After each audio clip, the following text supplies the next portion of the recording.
Di, sa Paris ba, umaga pa rin? Kasi tignan mo, showing na rin yan para kay Giovanni. Si Kiyomi Watanabe naman sa judo. Talo sa first round sa Chinese athlete, so hindi na rin siya mag-advance. Pero dito, mula sa La Defense Arena de Paris, we have good news mula sa ating swimmer na si Kayla Sanchez. Sa 100-meter freestyle event, 53.67 ang kanyang time.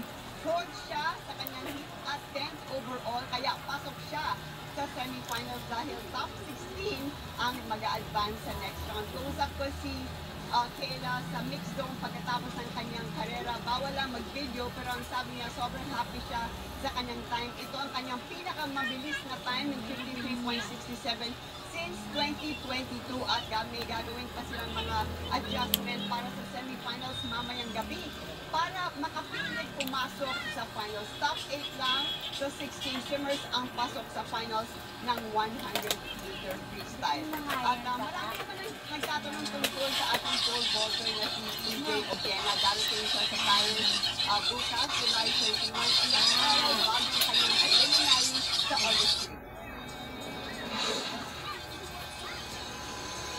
Nasa Normandy France pa ang pole vaulter na si CJ Obiena. Doon siya nag-ensayo bago ang event sa Olympics sa Paris.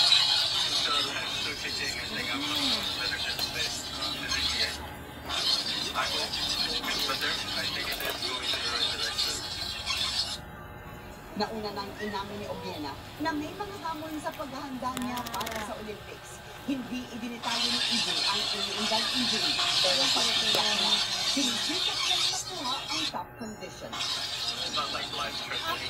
Yeah. The biggest story is just, how athletes' life is.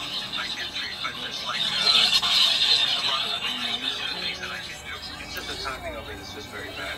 And yeah, with the preparation stuff, but like I said, we're doing everything that we can. Ay, nako, Zoe! Ayumi! Mami, ayoko na. Ayoko na. Sabi ko, iligpit na yung mga kalat ng lamesa. Yeah, I just need 2 days for my body to stay in one piece. That's all I need. The final back and Mga naka-cellphone na kayo eh. it's not the